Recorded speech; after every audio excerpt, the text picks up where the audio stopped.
आज का लेक्चर आपके प्रीवियस ईयर क्वेश्चन से मतलब रखता है, ठीक है। प्रीवियस ईयर क्वेश्चन, बहुत सारे बच्चों की डिमांड थी कि प्रीवियस ईयर क्वेश्चन में मैम आप कम से कम एमसीक्यू बता दीजिए कि कैसे क्वेश्चंस डील किए जाए, ठीक है। तो आपका जो पिछले साल का क्वेश्चन है 2021 का, ठीक है, तो आज उसको डील किया जाएगा। 2021 में जो क्वेश्चन आए थे उसके बारे में बताया जाएगा। तो सबसे पहले हम लोग डील करेंगे आपके एमसीक्यू के मल्टीपल चॉइस जो क्वेश्चन थे। ये सबसे ट्रिकी क्वेश्चंस होते हैं, थोड़ा सा इसमें दिमाग लगाइएगा तो एक भी क्वेश्चन ऐसा नहीं होगा जो गलत जाएगा आपका, ठीक है। तो previous year question, first question जो आपका है, फर्स्ट क्वेश्चन में कहा गया है कि genetically engineered micro organism, genetically engineered, ठीक है, जेनेटिकली इंजीनियर्ड माइक्रो ऑर्गेनिज्म जो कि यूज होता है, micro organism use successfully use in oil spills. अब देखिए क्या है, पहले इस क्वेश्चन को समझिए कि क्या है। क्वेश्चन ये कह रहा है कि एक ऐसे ऑर्गेनिज्म का नाम बताइए जो कि ऑयल स्पिल, जैसे आपने देखा है कि बहुत सारा क्या होता है ना कि कभी कभी जब टैंकर्स वगैरह से सी में या ओशन में जब ऑयल कैरी होता है, तेल कैरी होता है, तो कभी कभी तेल क्या होता है वो सी में गिर जाता है या ओशन में गिर जाता है। तो उसको कैसे वहां से हटाया जाता है, ठीक है, उसको कैसे उसका रेमेडिएशन क्या है कि वैसे उसको खत्म किया जाएगा। तो उस चीज में कौन सा ऑर्गेनिज्म यूज किया जाता है, उस केस में कौन सा ऑर्गेनिज्म यूज किया जाता है, ये आपका क्वेश्चन है, ठीक है। तो genetically engineered micro organism, genetically engineered मतलब जो जिसकी जीन्स में कुछ ना कुछ आपने क्या किया है, मैनिपुलेशन किया है। जैसे मान लीजिए आप कि कोई भी बच्चा है, ठीक है, कोई बच्चा है, उसके वो जेनेटिक में कोई उसको कोई बीमारी है, ठीक है, तो उसके किसी जीन में कोई प्रॉब्लम हो रहा होगा, तो इसकी वजह से उसको एक बीमारी है, तो उसकी जीन को क्या किया जाता है, उसकी जीन को ठीक कर दिया जाता है, ठीक है, या उस चीज को सॉल्व किया जाता है। तो हमने क्या में चेंजिंग किया, उसकी जीन में चेंज किया, ठीक है, उसके क्या में जीन चेंज किया, जीन में चेंज किया है, मतलब उसकी जीन को, इसलिए इसको क्या कहते हैं, जेनेटिकली इंजीनियरिंग, ठीक है। कहां पे हम लोगों ने चेंज किया, कहां पे हमने मैनिपुलेशन किया, जेनेटिक लेवल पे किया, ठीक है, तो इसको कहेंगे जेनेटिक इंजीनियरिंग। तो वैसा कौन सा ऑर्गेनिज्म है जिसको ऑयल स्पिल्स में यूज किया जाता है? तो आंसर है आपका, इसका आंसर होगा सेडोमोनास फोटिडा, इसका आंसर है थर्ड है, ठीक है। इसमें दिया हुआ है सिर्फ सेडोमोनास, ठीक है, तो लेकिन पूरा नाम क्या होता है, सेडोमोनास फोटिडा, क्या होता है, सेडोमोनास फोटिडा, ठीक है। तो ऑयल स्पिल्स में जो माइक्रो ऑर्गेनिज्म यूज किया जाता है उसका नाम क्या है, सेडोमोनास फोटिडा। फर्स्ट का आंसर होगा आपका third. First, a genetically engineered micro organism use successfully in bioremediation of oil spills is a species of, क्या क्या स्पीसीज है, वो कौन सा स्पीसीज है, वो आपका है सेडोमोनास का स्पीसीज, और कौन सा है, सेडोमोनास फोटिडा। क्या है, सेडोमोनास फोटिडा, ठीक है। सेकंड क्वेश्चन है आपका, which one is a hereditary disease, which one is a hereditary disease, ठीक है। आप हेरिडिटी डिजीज क्या होता है पहले आप ये समझिए। क्वेश्चन में जो सबसे इंपॉर्टेंट चीज है हेरिडिटी डिजीज, जिन बच्चों ने क्लासेस अच्छे से की है उनको समझ में आएगा कि हेरिडिटी मतलब क्या होता है। आपका चैप्टर जो शुरुआत होता है बच्चों वही होता है हेरिडिटी से। तो हेरिडिटी मतलब क्या होता है, जो चीज एक जनरेशन से दूसरे जनरेशन पास ऑन करती है, एक जनरेशन से जो चीज दूसरे जनरेशन पास करती है उसको हम क्या कहते हैं, हेरिडिटी कहते हैं। क्या कहते हैं, हेरिडिटी। जैसे आपकी शक्ल या आपकी आंखें, आपकी हाइट, आपकी पर्सनैलिटी आपके घर में किसी से मिलती होगी, ठीक है, आपके आईज का कलर, आपके बालों का कलर, आपका बाल कितना है, आपका बाल उड़ तो नहीं गया, मतलब बहुत सारी चीजें हैं, बहुत सारे फेनोमेनाज हैं जो आपने अपने फैमिली से एक्वायर किया, ठीक है। तो जो चीज आप अपने फैमिली से एक्वायर करते हो या अपने पेरेंट्स से एक्वायर करते हो और वो चीजें जनरेशन वाइज चली जाती है, ठीक है, तो उसको हम क्या कहते हैं, हेरिडिटी कहते हैं, उसको हम क्या कहते हैं, हेरिडिटी कहते हैं। तो इस क्वेश्चन में है कि कौन सा हेरिडिटी डिजीज है, ठीक है, कौन सा हेरिडिटी डिजीज है। तो पहला है कैटरैक्ट। कैटरैक्ट आपने नाम सुना होगा, नहीं सुना है जिन बच्चों ने, कैटरैक्ट मतलब होता है कि वो आप देखते हो कि बहुत लोगों का ऑपरेशन होता है, मोतियाबिंद बोलते हैं, ठीक है, हिंदी में आप लोग ज्यादा फैमिलियर हो गए इस वर्ड से, मोतियाबिंद। तो मोतियाबिंद जो है, क्या ऐसा होता है कि मोतियाबिंद आपका वंशानुगत नहीं है, वो हेरिडिटी मतलब वंशानुगत होता है नहीं है, वो हो सकता है किसी न किसी कारण से होता है, आंखों में होता है, तो ये हेरिडिटी वाला डिजीज नहीं है। लेप्रोसी, कोढ़, ये भी आपका, ये बैक्टीरिया से होता है, ठीक है, माइकोबैक्टीरियम लेप्री, ये एक बैक्टीरिया है जिसके कारण लेप्रोसी डिजीज होता है। फिर लास्ट में है फिनाइल कीटोयूरिया। फिनाइल कीटोयूरिया में क्या होता है, एक एंजाइम्स की कमी होती है, तो उसके कारण ये बीमारी होती है। थर्ड आपका ऑप्शन है कलर ब्लाइंडनेस। कलर ब्लाइंडनेस एक ऐसी बीमारी है जो एक्स क्रोमोसोम, 2 क्रोमोसोम होते हैं हमारे में, एक्स एक्स हो सकता है या एक्स वाई हो सकता है। एक्स एक्स है तो फीमेल है और एक्स वाई है तो मेल है, ठीक है। लेकिन कलर ब्लाइंडनेस एक ऐसी बीमारी है, कलर ब्लाइंडनेस एक ऐसी बीमारी है जो एक्स जीन कैरी फॉरवर्ड करता है और हर हेरिडिटी में, मतलब वो हर जनरेशन में, एक जनरेशन से दूसरा जनरेशन, दूसरा जनरेशन से तीसरा जनरेशन, ये क्या करता है, फॉलो ऑन करता है, ठीक है।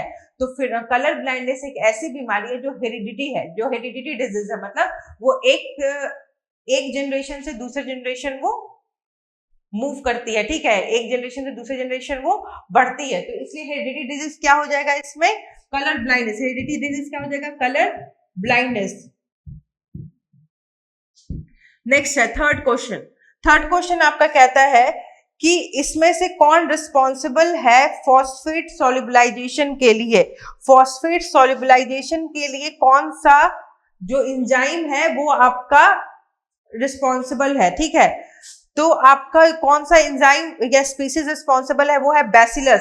थर्ड का आंसर है फॉस्फेट सॉल्युबलाइजेशन के लिए। फॉस्फेट सॉल्युबलाइजेशन मतलब होता है फॉस्फेट का मेटाबॉलिज्म, ठीक है, फॉस्फेट का मेटाबॉलिज्म। तो उसमें कौन सा एंजाइम्स यूज किया जाता है या कौन सा आपका ऑर्गेनिज्म यूज होता है, उसका नाम होता है बैसिलस, ठीक है, बैसिलस। क्या होता है, बैसिलस, बैसिलस। तो थर्ड का आंसर है कि कौन सा ऐसा ऑर्गेनिज्म है जो रिस्पॉन्सिबल है फॉस्फेट सॉल्युबलाइजेशन के लिए, वो है बैसिलस, ठीक है। अब नेक्स्ट क्वेश्चन जो है, ये क्वेश्चन बहुत अच्छा है। इस क्वेश्चन को अगर आपने क्लास 10th में, क्लास 11th में अच्छे से पढ़ाई करी होगी तो ये क्वेश्चन बहुत इजी हो जाएगा आप लोगों के लिए। क्वेश्चन नंबर जो 4 है, ठीक है, या डी है जिसको बोलते हैं आप। इसमें कंसंट्रेशन ऑफ H प्लस पूछ रहा है, कंसंट्रेशन ऑफ H प्लस पूछ रहा है in a solution of 0.1 MnAOH, in a 0.1 MaOH, ठीक है। अब इस क्वेश्चन में क्या है आप समझो, ठीक है। इस क्वेश्चन में बहुत सिंपल सी चीज है, NaOH में पूछ रहा है कि H प्लस का कंसंट्रेशन क्या है, H प्लस का कंसंट्रेशन क्या है। H प्लस कंसंट्रेशन क्या बताता है, पहले ये बताओ। H प्लस कंसंट्रेशन आपका बताता है कि acidity, sorry, H plus concentration आपका एसिडिटी को बताता है, ठीक है, कि कोई जो सॉल्यूशन है वो कितना एसिडिक है या कितना बेसिक है, ठीक है। तो वो क्या बताता है, H प्लस बताता है। तो H प्लस बताता है एसिडिटी किसी भी सॉल्यूशन का। अब ये पूछ रहा है NaOH, NaOH मतलब क्या हुआ, सोडियम हाइड्रोक्साइड, सोडियम हाइड्रोक्साइड, ठीक है। इसका 0.1 m सॉल्यूशन में H प्लस का कंसंट्रेशन कितना है। तो पहले NaOH को हम पानी में जब डालेंगे तो बनेगा क्या, Na plus OH minus, Na plus OH minus बनेगा, ठीक है। अब Na प्लस OH माइनस इसमें बन रहा है और वाटर में क्या है, जैसे ये वाटर में जाएगा तो क्या वाटर भी क्या होता है, H प्लस और OH माइनस, ठीक है, OH माइनस हो जाएगा। अब यहाँ पे क्या होता है, Kw जो वाटर का होता है, या यहीं से हम ले लेते हैं 0.1 m, मतलब तो OH NaOH में कितना हो गया, NaOH में कितना OH हो गया आपका 10 to power minus m OH minus हो गया। इतना में कोई क्लियर नहीं है, इतना में कोई दिक्कत नहीं होगा। NaOH में कितना होगा 0.1 m है तो 10 to power minus 1 mole OH minus हो जाएगा। अब देखिए H प्लस और OH माइनस को अगर हम लोग Kw बोलते हैं, ठीक है, Kw ऑफ वाटर को बोलेंगे तो कितना होता है 10 टू पावर माइनस 4 माइनस 14 होता है, ठीक है। अब इसमें क्या होता है OH माइनस Kw जो होता है वाटर कांस्टेंट होता है 10 टू पावर माइनस 14 होता है, उसमें क्या होता है OH minus into H plus equal to 10 to power minus 14। किसी को दिक्कत है समझने में, ठीक है, किसी को दिक्कत नहीं है समझने में। OH माइनस H प्लस मिला करके 10 टू माइनस 14 होता है, ठीक है। अब यहाँ पे देखिए 10 टू माइनस 14 होता है, तो अब यहाँ पे क्या पूछ रहा है कि इसका इस चीज का H प्लस हम लोग को फाइंड आउट करना है। क्या करना है, H प्लस फाइंड आउट करना है हम लोगों को, ठीक है। तो H प्लस कितना है 0.1 m NaOH में, NaOH sodium hydroxide, OH minus hydroxide ion है। हाइड्रोक्साइड जो बेसिसिटी देता है, लेकिन उसमें भी कुछ एसिडिक अंश होगा, तो वो एसिडिक अंश कितना है, H प्लस कितना कंसंट्रेशन है। H प्लस कैसे निकलेगा, क्योंकि जैसे ही पानी में, ऐसे तो टूटेगा नहीं, जैसे कि पानी में जाएगा तो पानी में क्या रहेगा, पानी में भी H प्लस और OH माइनस है, यहाँ पे इसके पास Na प्लस और OH माइनस है। अब Kw जो वाटर कांस्टेंट होता है वो 10 टू पावर -14 होता है, ठीक है। तो 10 to power -14 is equal to हुआ OH minus into H plus, OH minus into H plus, ठीक है। तो OH माइनस कितना हो गया आपका 0.1 m है, तो 0.1 m मतलब क्या होगा 10 टू पावर -1। H प्लस आपको पता नहीं है तो आपको निकालना है, is equal to 10 to power -14। तो यहां से H प्लस कितना आ जाएगा 10 to power -14 divided by 10 to power -1 is equal to 10 to power -13। तो आंसर कितना होगा 10 टू पावर -13। अगर यहाँ पे किसी को भी समस्या है तो फिर से एक बार सुन लीजिए कि क्या कंसेप्ट है इसका। एसिडिटी और बेसिसिटी क्या है, अम्ल और क्षारीय जो, ठीक है, अम्ल या क्षारीय ही बोलते हैं शायद हिंदी में उसको। एसिड और बेस, एसिड क्या होता है H प्लस का कंसंट्रेशन, बेस क्या होता है OH माइनस का कंसंट्रेशन। लेकिन जैसे ही एसिड और बेस होता कैसे है, जब आप उसको पानी में डिसॉल्व करोगे तभी आपको पता चलेगा ना वो दिस इज एसिडिटी और बेसिसिटी। सो जैसे ही आपने NaOH को पानी में डाला तो पानी में क्या है, पानी में H प्लस और OH माइनस भी, और NaOH में क्या है Na प्लस और OH माइनस, मतलब जितना NaOH रहेगा उतना ही OH माइनस भी टूटेगा। तो NaOH कितना है 0.1 m, तो OH माइनस कितना हो जाएगा 0.1 m हो जाएगा ये भी। अब 0.1, अब Kw क्या होता है water constant is equal to होता है 10 टू पावर -14। तो 10 to power -14 is equal to OH minus into H plus is equal to 10 to power -14 होता है, ये हमेशा याद रखिएगा, ठीक है। तो 10 टू पावर -1 है OH, आपको H प्लस फाइंड करना है, तो यहाँ से लेकर के 10 टू पावर -13 आ गया। अब देखिए यहाँ पे क्वेश्चन दूसरा भी आ सकता है, अगर क्वेश्चन पूछ दिया यहाँ पे OH माइनस पूछेगा, क्वेश्चन बोलेगा OH माइनस कितना होगा, यहाँ पे H प्लस पूछा है, अगर पूछेगा OH माइनस 0.1 MSCl में कितना OH माइनस होगा, सब कुछ सेम रहेगा। 0.1 SCl मतलब क्या हो गया 0.1 SCl मतलब 0.1 Cl माइनस और H प्लस, ठीक है, ऐसे टूटेगा ये। तो इसमें H प्लस पता होगा आपको, OH माइनस नहीं पता होगा, तो OH माइनस को पता करना होगा, H प्लस यहाँ पे पुट कर दोगे, बाकी सब सेम रहेगा यहाँ पे।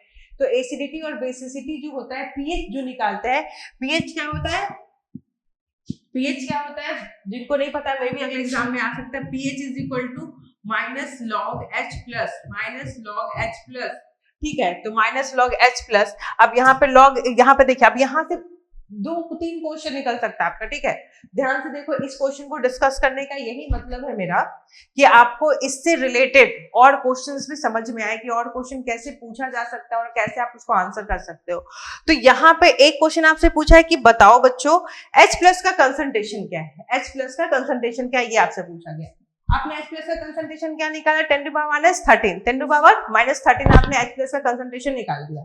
Then okay, now if the question was like that, if the question was like ki what is the pH of इतना, what is the pH of 0.1 m NaOH, ठीक है, 0.1 m NaOH का pH क्या होगा। अब यहाँ पे थोड़ा सा दिमाग लगाने का है, कुछ नहीं है, जहां तक मैंने बताया बस वही है।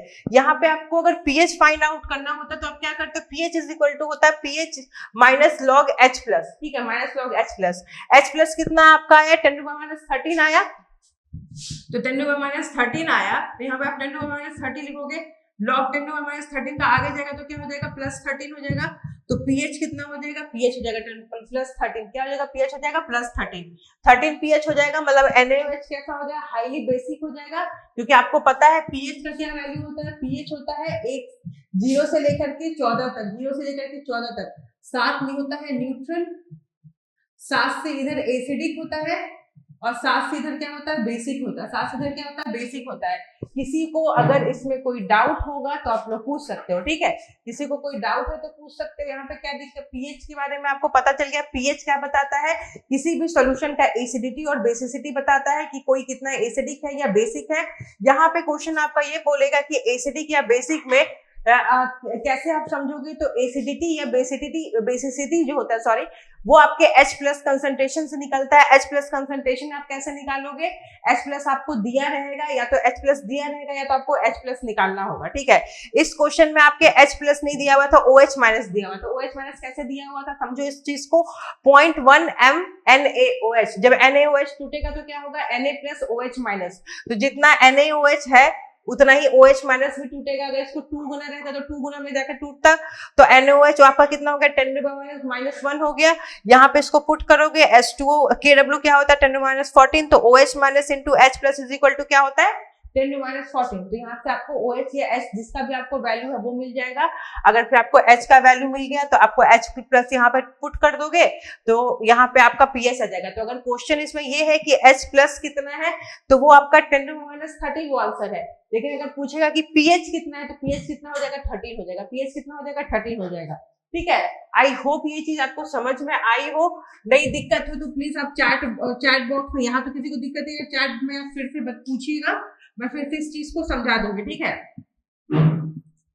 नेक्स्ट क्वेश्चन आपका बोल रहा है कि मेंडल का डाइहाइब्रिड फेनोटाइपिक रेशियो क्या है। बहुत इजी क्वेश्चन है, जिन बच्चों ने ऑफलाइन क्लासेस की हैं उनको पता है। ठीक है, तो ये सारी चीजें रटा दी गई थी, कैसे निकलता है पूरा उनको, जो लास्ट ईयर के बच्चे थे उनको पूरा याद था क्या फेनोटाइपिक रेशियो, क्या जीनोटाइपिक रेशियो, कैसे क्रॉसिंग ओवर होगी। ठीक है, सो ये सारी चीजें पहले डिस्कस की गई थी। तो यहाँ पे फेनोटाइपिक रेशियो कैसे फाइंड आउट किया जाता है। ठीक है, मेंडल का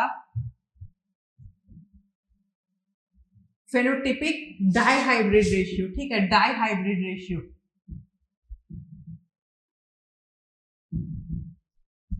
तो डाइहाइब्रिड रेशियो क्या है, पहले डाइहाइब्रिड मतलब समझिए। डाइहाइब्रिड मतलब क्या है कि जब हम लोग दो कैरेक्टर्स को लेकर के उसको मिक्स मैच करते हैं, ठीक है, उसको हम लोग उसका हम लोग रिप्रोडक्शन करवाते हैं, किसी दो कैरेक्टर को स्टडी करते हैं। जब मोनोहाइब्रिड था तो हमने क्या किया था, सिर्फ हाइट को लिया था, एक टॉल प्लांट लिया था, एक शॉर्ट प्लांट लिया था, उसके बाद क्या किया था, टॉल प्लांट और शॉर्ट प्लांट को हमने क्रॉस किया था। उसके बाद हम लोगों का आया था 1:2:1 में एक आया था जीनोटाइपिकल रेशियो, और फिनोटाइपिकल रेशियो क्या आया था 3:1 आया था। याद है किसी को तो नहीं है, मैं एक बार समझा देती हूँ। मोनोहाइब्रिड में क्या हुआ था, मोनोहाइब्रिड क्रॉस।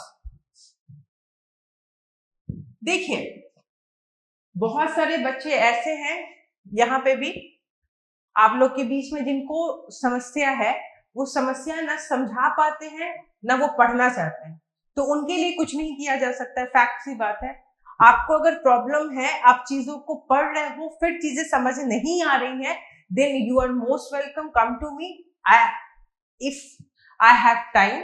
और मैं टाइम निकालती भी हूँ आप लोगों के लिए, क्योंकि बिजी शेड्यूल रहता है हमारा भी, सो हम लोग फिर भी टाइम निकालते हैं रिकॉर्डिंग सेशंस देने के बाद भी कि कुछ चैट्स आपकी पढ़ती हूँ।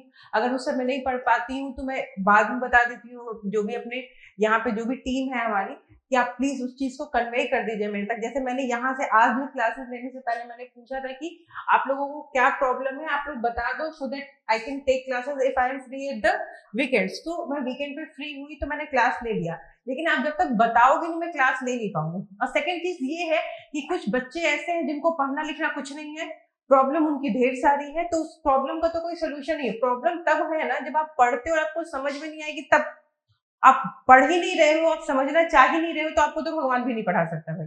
ठीक है, तो इस चीज के लिए तो आप 110% मतलब ये रहो, श्योर रहो कि आप पढ़ोगे तभी आपको पढ़ाया जा सकता है, जबरदस्ती आपको नहीं पढ़ाया जाता। आप मान करके बैठे हुए कि समझ में नहीं चीजें आएंगी तो कभी चीजें समझ में नहीं आएंगी।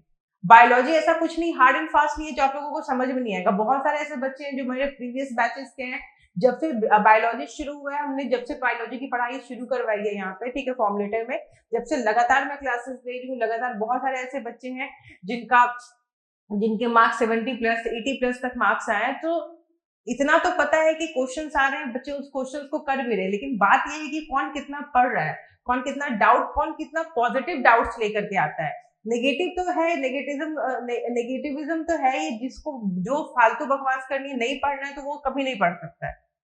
तो उसके लिए तो नहीं है। मैं उन बच्चों के लिए आज क्लास ले रही हूँ जिन बच्चों को दिक्कत थी, जिन्होंने कहा था कि नहीं मैम आप प्रीवियस ईयर का क्वेश्चंस करवा दो, सो दैट हमें भी थोड़ा समझ में आए कि कैसे क्वेश्चंस को लेकर जाना है। ठीक है, तो इसलिए मैं पढ़ा रही हूँ, तो मैं बहुत डायनेमिक ढंग से पढ़ा रही हूँ, ताकि ऐसा नहीं है सिर्फ मैं प्रीवियस ईयर क्वेश्चंस बता रही हूँ, प्रीवियस ईयर क्वेश्चंस के साथ साथ मैं कुछ चीजें ऐसे भी बता रही हूँ जो आप लोगों को और आगे क्वेश्चंस पूछा जा सकता है, इससे मैच करके क्वेश्चन पूछा जा सकता है। ठीक है, इसलिए मैं बता रही हूँ। जैसे यहाँ पर पूछा जा रहा है कि मेंडल का फिनोटाइपिक डाइहाइब्रिड रेशियो क्या है, और मैं आपको वो तो बताऊंगी, मैं पहले आपको बता रही हूँ मोनोहाइब्रिड क्रॉस क्या होता है।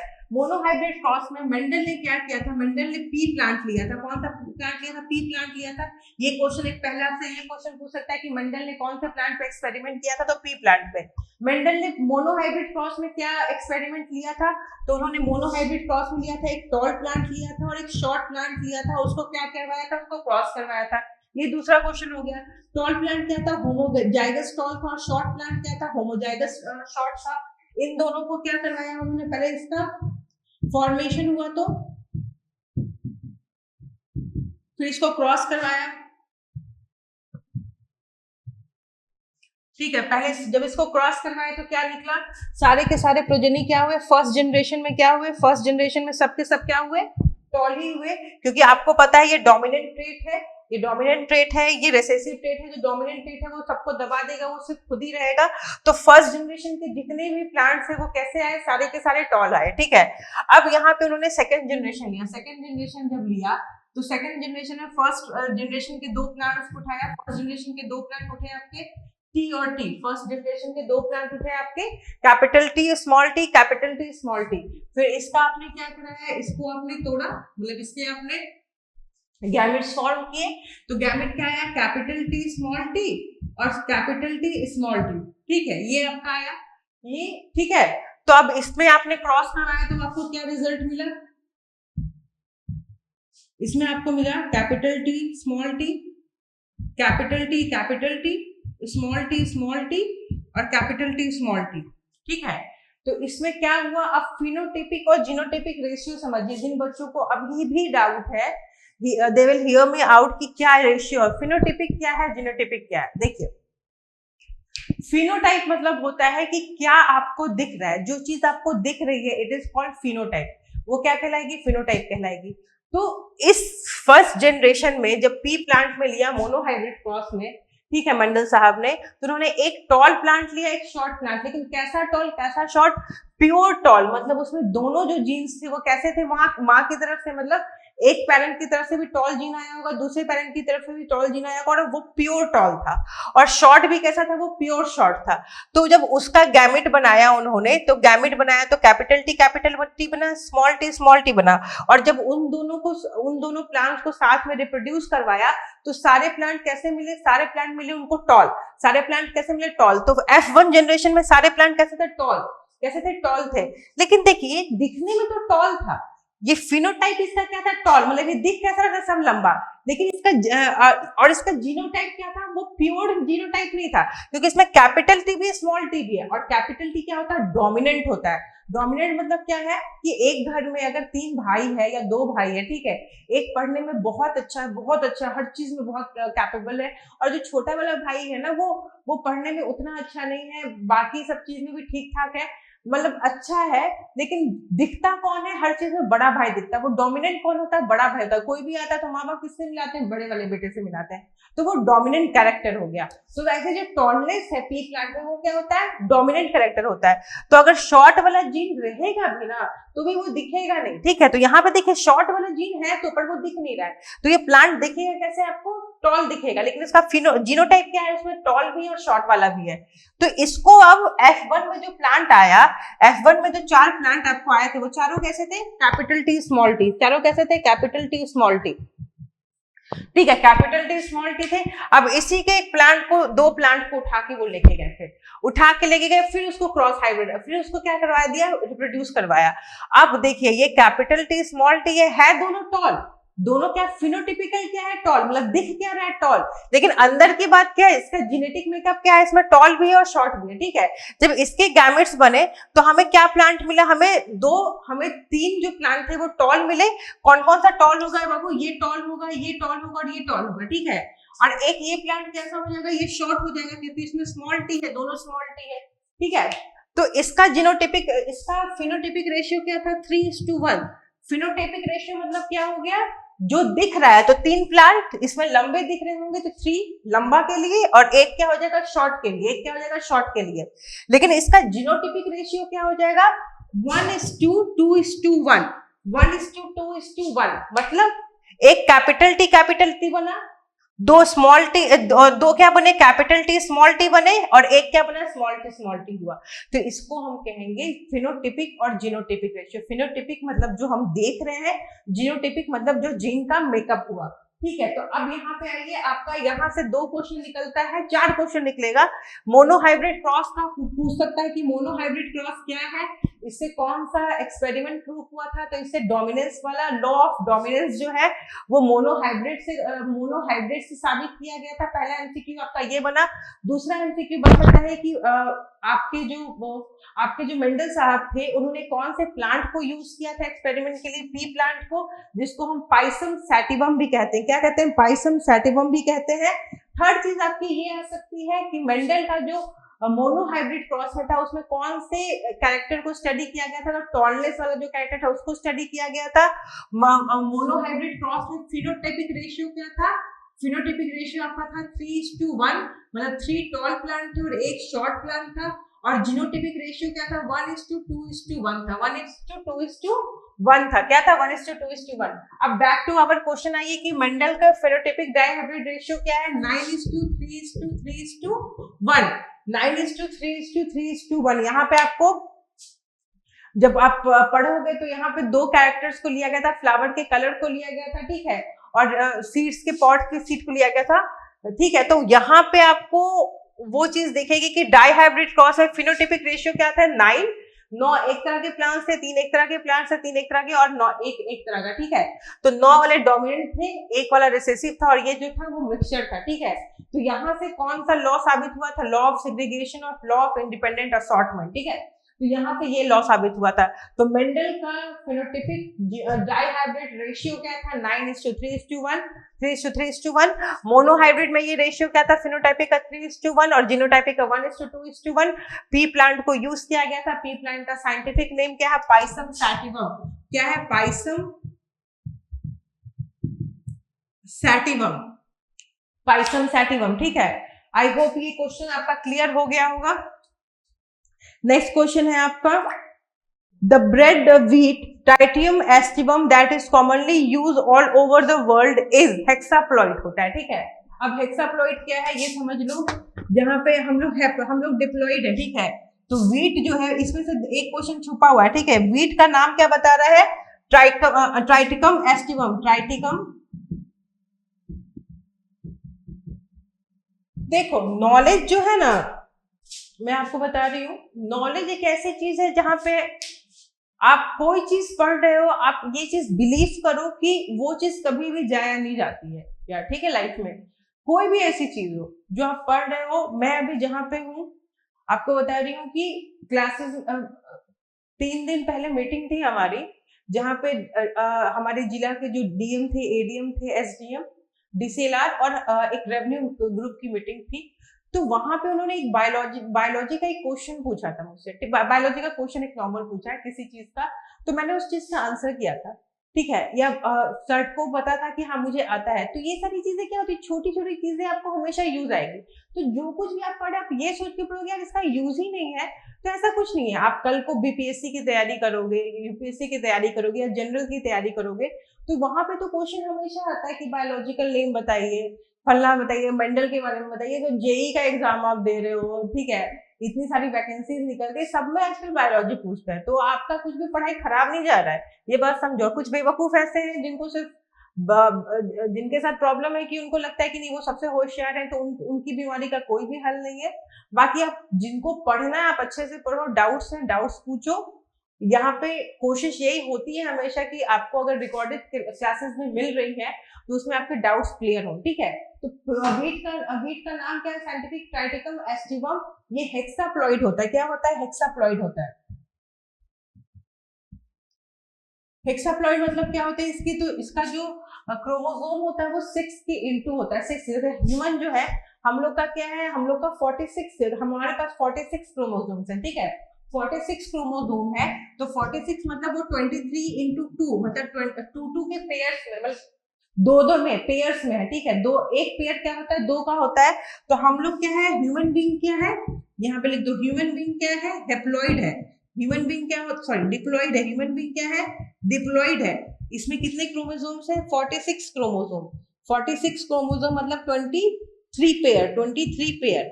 और वीट कैसा है, वीट आपका हेक्साप्लॉइड है, मतलब 6 इंटू इसमें जो इसमें क्रोमोसोम्स की संख्या होती है वो किसकी मल्टीपल में होती है, 6 के मल्टीपल्स में होती है, इसको क्या कहते हैं, हेक्साप्लॉइड। ह्यूमन बीइंग जो है, मतलब हम लोग जो है, हम लोग कैसे होते हैं, डिप्लॉइड होते हैं, मतलब 2 के मल्टीपल्स में, हमारा पेयर्स में हमारा चलता है, ठीक है। अब यहाँ पे समझिए ह्यूमन बीइंग डिप्लॉइड होते हैं, 46 क्रोमोसोम होता है, तो यहाँ पे आपको कितने क्वेश्चंस का आंसर पता चला। वीट का साइंटिफिक नेम होता है ट्राइटिकम एस्टिवम, ये हेक्साप्लॉइड होता है। ह्यूमन का नाम होता है होमो सेपियन सेपियन। ह्यूमन का साइंटिफिक नाम क्या होता है, होमो सेपियन, यही क्वेश्चन, होमो सेपियन सेपियन, होमो सेपियन सेपियन होता है इसका नाम। उसके बाद इसमें कितने क्रोमोसोम्स होते हैं, 46 क्रोमोसोम होते हैं। ये कैसे नेचर का होता है, डिप्लॉइड, मतलब 23 पेयर होता है। वीट क्या होता है, हेक्साप्लॉइड, मतलब 6 के मल्टीपल में होता है, ठीक है। क्वेश्चंस आपको, आप कभी भी लाइफ में आगे बढ़ोगे, इंटरव्यूज दोगे, आपसे क्वेश्चन पूछेगा, कुछ भी क्वेश्चन पूछ सकता है मुझसे। इंटरव्यूज में, बीपीएससी के इंटरव्यू में बहुत सारे ऐसे बायोलॉजी और केमिस्ट्री के क्वेश्चन पूछे गए थे, इरिस्पेक्टिव। सो ये सारी चीजें क्या होती है, नॉलेज हमेशा इनहांस होता है आपसे, ठीक है। मार्क्स तो है ही, आपका बहुत क्रेडिट है, बहुत इंपॉर्टेंट है कि बहुत क्रेडिट कैरी करता है आपका बायोलॉजी, तो ये तो पढ़ना अभी के लिए जरूरी है, लेकिन ये फ्यूचर में भी आपको मदद करेगा, ठीक है। ये फ्यूचर में भी आपको मदद करेगा, ये आप सोच के रखो, ठीक है। 23 पेयर्स। अब यहाँ पे हेक्साप्लॉइड है, ये समझ में आ गया। अब नेक्स्ट क्वेश्चन की तरफ हम लोग मूव ऑन करते हैं।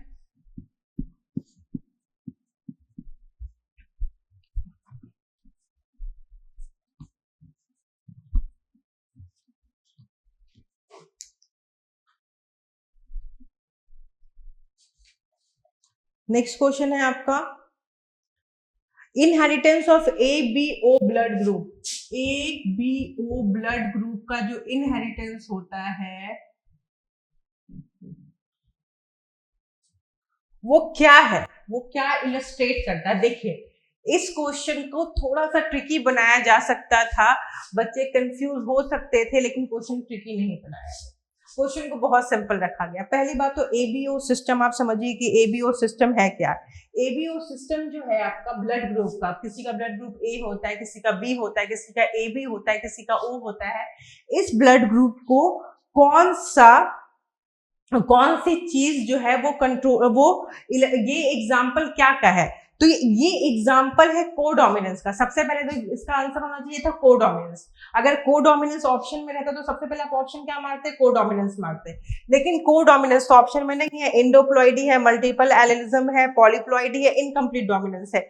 इनकम्प्लीट डोमिनेंस नहीं होगा भाई, ठीक है। ये इनकम्प्लीट डोमिनेंस किसमें आएगा कि किसी का कलर क्या होता है, किसी जानवर का कलर व्हाइट और ब्लैक नहीं होता है तो उसका कलर ब्राउन हो जाता है, चितकबरा हो जाता है, तो वो इनकम्प्लीट डोमिनेंस है कि दोनों नहीं शो हो पाया, ठीक है। सो उस कलर में एबीओ ब्लड इनहेरिटेंस किस चीज को दिखाता है, अगर ऑप्शन रहता है कोडोमिनेंस तो कोडोमिनेंस आंसर रहता है, लेकिन कोडोमिनेंस आंसर नहीं है, तो यहाँ पे मल्टीपल एलिनिज्म, मल्टीपल एलिनिज्म होगा। मल्टीपल एलिनिज्म होगा, समझ में आ रहा है, ए बी तीन टाइप के ब्लड ग्रुप है, ए बी और एक बी 4, तो ये किस टाइप का एग्जाम्पल हो गया, ये हो गया आपका मल्टीपल एलिनिज्म, मल्टीपल एलिनिज्म का, ठीक है। मल्टीपल एलिनिज्म का मल्टीपल एलील प्रेजेंट है, एक कैरेक्टर के अलग अलग एलील्स है, ठीक है। एक कैरेक्टर है ब्लड ग्रुप, एक कैरेक्टर है आपका, ठीक है। उसके कितने एलील्स आपको दिख रहे हैं, A B O A B, तो ये किस चीज को दिखाता है, ये किस चीज का एग्जाम्पल है, मल्टीपल एलिनिज्म का। अगर आंसर में आपका कोडोमिनेंस रहता तो कोडोमिनेंस आंसर जाता, बट कोडोमिनेंस आंसर में नहीं है ऑप्शन में, तो मल्टीपल एलिनिज्म जाएगा, ठीक है। अब नेक्स्ट क्वेश्चन देखिए, yield coefficient represent, yield coefficient किसको रिप्रेजेंट करता है, इल्ड कोएफिशिएंट,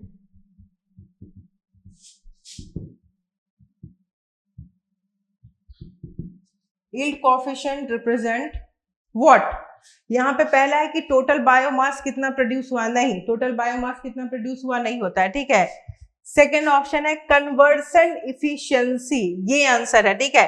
इल्ड कोएफिशिएंट मतलब क्या होता है, ये कौन से चैप्टर में है बताओ, ठीक है। किसी को पता है कौन से चैप्टर में, नहीं पता है तो आपने बहुत बिल्कुल भी पढ़ाई नहीं की है, अगर पढ़ाया समझ में कुछ भी आ रहा होगा तो इल्ड मतलब क्या होता है कि क्या प्रोडक्ट है, तो इल्ड कोएफिशिएंट आपके एंजाइम में आ गया कि कैसे एंजाइम क्या करता था, सबस्ट्रेट को प्रोडक्ट में बदलने में मदद करता था, एक्टिवेशन एनर्जी को घटाता था, ठीक है।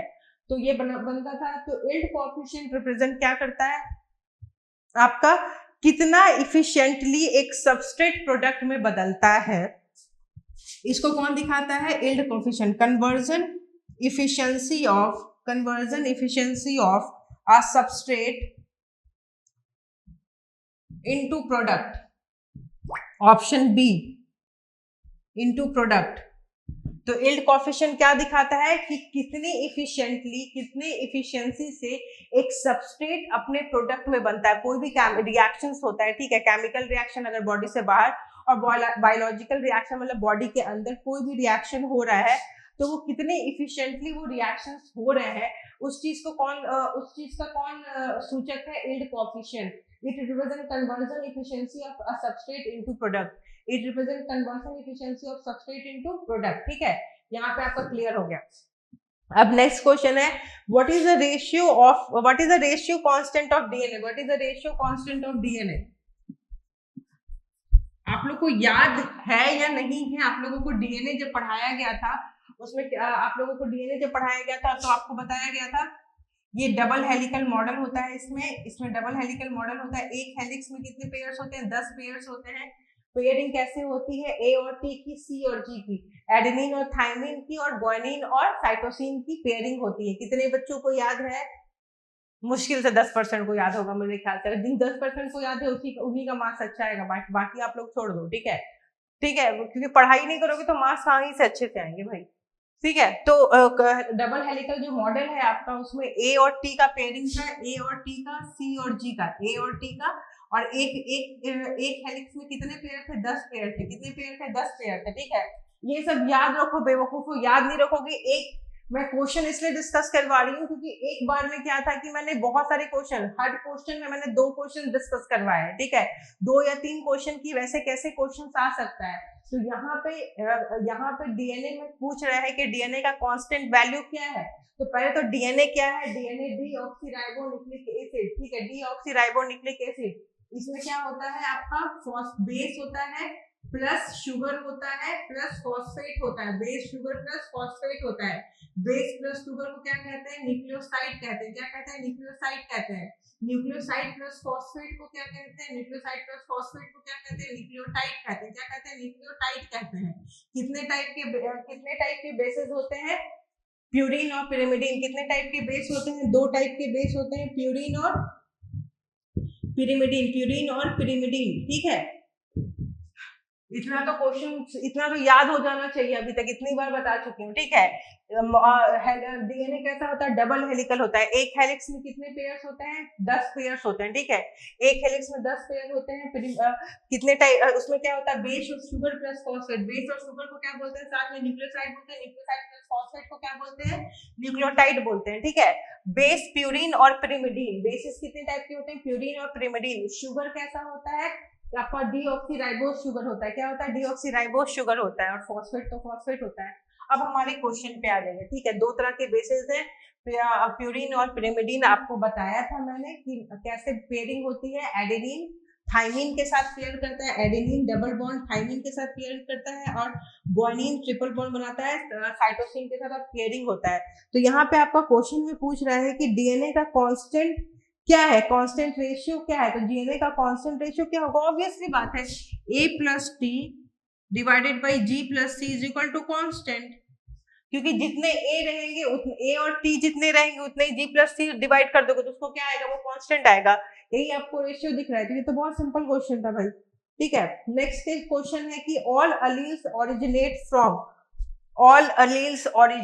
फ्रॉम। इतने सिंपल क्वेश्चन में भी पढ़ाई नहीं करोगे तो कैसे काम चलेगा? ऑल एलील्स ओरिजिनेट फ्रॉम,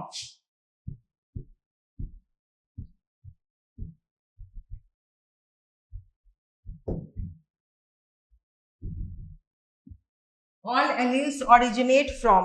कैसे एलील्स मतलब होता है क्या है कि एक कैरेक्टर के जो 2 अलग अलग जीन्स जिसको वो कंट्रोल करते हैं, किसी कैरेक्टर को जो कंट्रोल करता है, डिफरेंट फीचर्स जो होते हैं, डिफरेंट जो उसके ये होते हैं। ठीक है, तो उसको कंट्रोल कौन करता है या फिर उसका फॉर्म क्या होता है? उसको अलील कहते हैं। तो जितने भी अलील हैं किसी कैरेक्टर के वो कैसे बनेंगे? वो हमेशा म्यूटेशन से बनेंगे। कैसे बनेंगे? म्यूटेशन से बनेंगे। ठीक है, म्यूटेशन से बनेंगे। ठीक है, तो यहाँ पे आपका हो गया एमसीक्यू कंप्लीट। अब एमसीक्यू के बाद आपका कुछ क्वेश्चंस मैं और देख लेती हूँ यहाँ पे बहुत सिंपल सिंपल क्वेश्चन है। क्वेश्चन नंबर 2 जो कह रहा है, 2 में कह रहा है कि बर्ड और एयरक्राफ्ट, बर्ड एंड एयरक्राफ्ट में बेसिक प्रिंसिपल क्या है। आपको इसका पूरा का पूरा इसका वीडियो जो इस चैप्टर में उसमें पूरा का पूरा बताया गया है कि बेसिक प्रिंसिपल क्या है, कैसे प्रेशर डिफरेंस जो है वो क्रिएट होता है अपर और लोअर के बीच में और वो फ्लाई करता है, ठीक है। उसका पूरा का पूरा डिफरेंस आपको बताया दिया गया है कि प्लेन में उसके विंग्स होते हैं, ठीक है, उसके और आपका जो बर्ड होता है वो भी विंग्स यूज करता है, ठीक है। कैसे दोनों की बॉडी लाइट रखी जाती है। तो बर्ड और एयरक्राफ्ट का प्रिंसिपल क्या है, बेसिक प्रिंसिपल जो डिफरेंस होता है, प्रेशर डिफरेंस जो क्रिएट हो रहा है, ठीक है, और वो इसी के कारण आपका क्या हो रहा है, फ्लाई कर रहा है। तो एक पहला क्वेश्चन हो गया। 3.5 नंबर का क्वेश्चन है भाई, ये कितना सिंपल क्वेश्चन है, ये सब तो बहुत सिंपल हो गया। एपिस्टैसिस क्या है, एक जीन कैसे क्या होते हैं एक दूसरा। एपिस्टैसिस आपके पूरा ये में दिया हुआ है, एपिस्टैसिस क्या है, एक सेकेंड, एपिस्टैसिस यही है ना क्वेश्चन। अब बताओ एपिस्टैसिस जो है, एपिस्टैसिस कितना अपने आप में सिंपल है।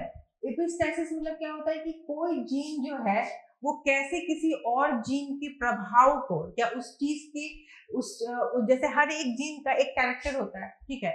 जैसे आप में अगर कोई जीन है तो एक जीन होगा जो आपके आई के कलर को कंट्रोल कर रहा होगा, एक दिन आपके नाक के शेप को, एक दिन आपके बाल के कलर को, एक दिन आपके हाइट को, एक दिन आपके ब्लड ग्रुप को, मतलब बहुत सारे जीन से हर जीन कुछ ना कुछ कैरेक्टर कंट्रोल कर रहा होगा आपका। तो कोई जीन ऐसा होता है जो दूसरे के कैरेक्टर को क्या करता है, ओवर शैडो कर देता है, ठीक है, या उसको क्या करता है, हाइड कर देता है। तो इस इफेक्ट को क्या कहते हैं, एपिस्टैसिस कहते हैं। क्या कहेंगे, एपिस्टैसिस कहेंगे। नेक्स्ट क्वेश्चन क्या है आपका, नेक्स्ट क्वेश्चन है आपका type, clarify about type of protein, type of protein. अब टाइप ऑफ प्रोटीन में हम लोगों को पूरा प्रोटीन चैप्टर पढ़ाया गया, उसमें बहुत अच्छे से दिया गया। कौन सा प्राइमरी प्रोटीन, सेकेंडरी, ठीक है, टर्शियरी, और इसमें भी है आपका पूरा का पूरा प्रोटीन का जो चैप्टर पढ़ोगे इसमें पूरा दिया गया है। How can you say that RNA is genetic material, RNA genetic material कैसे है, ये कैसे बताया जा सकता है। देखिए आरएनए का जो चीज है वो अभी तक वीडियो में शायद उतने अच्छे से नहीं आप लोगों को डील किया गया है। बहुत एक दो बच्चों ने कहा भी था कि आरएनए नहीं हुआ है, ठीक है, मैं उसको आज डील कर दूंगी, तो आप उसका एक रिव्यू दे देती हूँ, ठीक है। तो आरएनए क्या होता है, राइबोन्यूक्लिक एसिड होता है। आरएनए भी जेनेटिक फैक्टर है। आरएनए कितने टाइप के होते हैं इसको लेक्चर में कंप्लीट करवा दिया जाएगा, तो वहीं से इसका आंसर निकल जाएगा, ठीक है। तो यहाँ पे आपका हो गया बायोलॉजी का प्रीवियस ईयर के कुछ क्वेश्चन जहाँ पे एमसीक्यू को डिस्कस किया गया। बहुत बच्चों को एमसीक्यू में प्रॉब्लम थी कि मैम आंसर नहीं समझ में आ रहा है, कैसे डील करें। इससे मैंने हर एक एमसीक्यू को उठा करके उसका उससे और भी जितने एमसीक्यू बन सकते हैं उसको डील किया है। कुछ क्वेश्चन नंबर 2 में डील किया, बर्ड एंड एयरक्राफ्ट का क्या बेसिक प्रिंसिपल, प्रेशर डिफरेंस, एपिस्टैसिस क्या है, एक जेनेटिक इंटरेक्शन है जहाँ पे जेनेटिक इंटरेक्शन होता है, उसका एग्जांपल आपको दिया गया है, वो आपको मिल जाएगा आराम से। टाइप ऑफ प्रोटीन क्या है, वो पूरा का पूरा आपको प्रोटीन वाले चैप्टर में पढ़ाया गया। आरएनए जेनेटिक मटेरियल कैसा है, इसके लिए एक लेक्चर बना दिया जाएगा आज ही, ठीक है। मैं आज ही कोशिश करती हूँ कि वो बना दिया जाए ताकि आपके डाउट्स क्लियर हो जाए।